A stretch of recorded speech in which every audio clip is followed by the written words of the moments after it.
Meron na po ba kayong napupuso ang Vice President?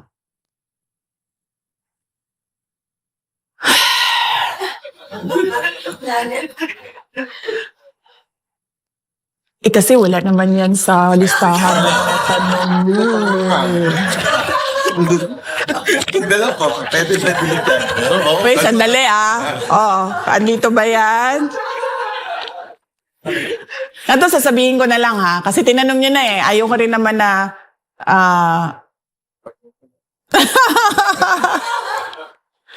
may nirecruit ako. Hanggang dyan lang Hanggang dyan lang ang sasabihin ko. Nirecruit ko siya last year pa. Kaso, wag na muna natin yan pag-usapan. Protektahan natin yung tao hanggang sa makapag-desisyon siya kung anong gagawin niya sa karera niya. Alam naman po natin, bansa natin ngayon is polarized na masyado. At isang ang hesitant ng iba na parang baka pag nanalo kayo, maggagantihan lang. Kayo po ba isang magiging presidente na mag-unify sa ating bansa? Wala sa history ko sa history ng trabaho ko ang gumaganti. Wala sa ugali ko yon sa pagtatrabaho.